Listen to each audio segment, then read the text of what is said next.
Halo, selamat datang kembali di pembahasan mendalam kita. Hari ini kita bakal fokus ke materi yang Anda bagikan ya. Ini kutipan dari buku Do Hard Things, lebih Mhm. tepatnya bab 9 mengatur tombol agar tak lepas kendali. Gitu judulnya. Sumber kita ya bagian-bagian kunci dari bab ini. Misi kita apa? Ya, menggali strategi mental nih, strategi praktis buat ngadepin momen-momen yang intens. Gitu, biar nggak hilang kendali. Gimana sih caranya kita bisa atur fokus sama emosi pas lagi tegang banget. Oke, kita bedah bareng-bareng ya. Iya, ini pasti sering banget kita alamin kan? Itu loh, pas pikiran rasanya muter-muter sendiri nggak jelas arahnya.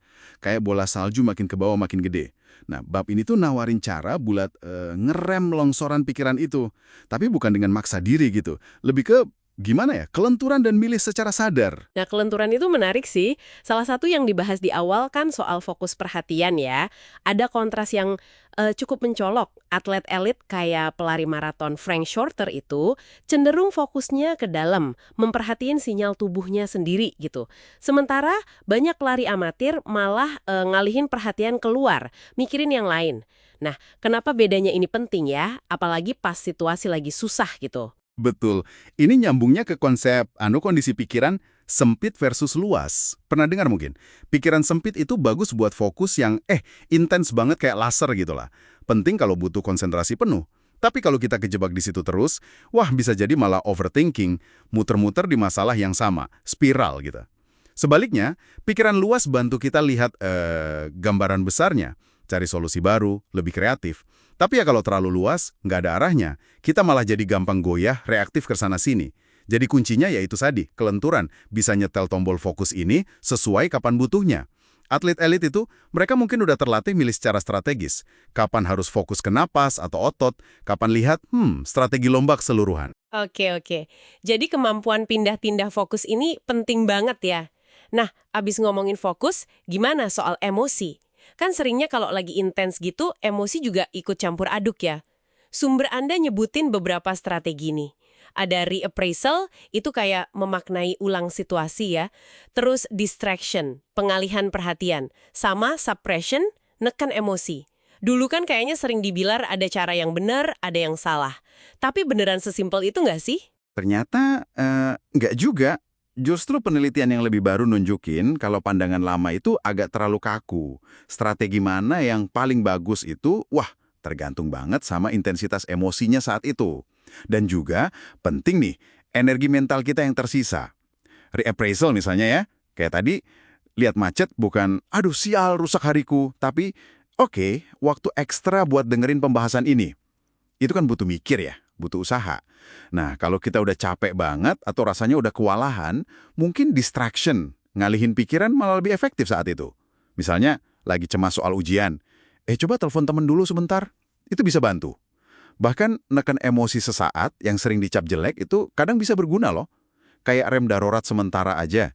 Sampai kita punya ruang dan energi buat nolak emosi itu dengan benar. Jadi intinya bukan punya satu jurus sakti, tapi punya semacam kotak perkakas mental gitu. Isinya macam-macam alat. Wah, jadi bener ya, bukan soal nahan sekuat tenaga, tapi lebih kayak navigasi yang cerdas gitu ya. Mesti Mhm. pinter-pinter milih. Kapan perlu fokus ke dalam, kapan lihat gambaran besar, kapan memaknai ulang stres jadi tantangan, atau kapan yaudah alihin perhatian dulu sebentar. Cukup gitu. Ini jadi inget sumber Anda kan juga nyinggung soal dua cara beda buat mencapai performa puncak ya. Ada condition clutch sama flow. Bisa dijelasin dikit nggak bedanya apa tuh? Oh ya benar banget. Keduanya itu sama-sama kondisi performa tinggi, tapi rasanya itu beda. Flow itu yang mungkin sering kita dengar ya, kondisi yang ngalir gitu aja, rasanya gampang, otomatis, kita kayak larut dalam aktivitasnya. Nah, kalau clutch, itu performa puncak juga, tapi diraihnya lewat perjuangan yang sadar, fokusnya disengaja banget. Kita aktif ngatasin tekanan saat itu juga. Dua-duanya ini valid dan sama-sama penting. Ini nunjukin kalau performa hebat itu nggak selalu harus mulus dan gampang rasanya. Kadang justru lahir dari pergulatan yang kita kelola dengan baik. Itu benar-benar ngubah cara pandang sih.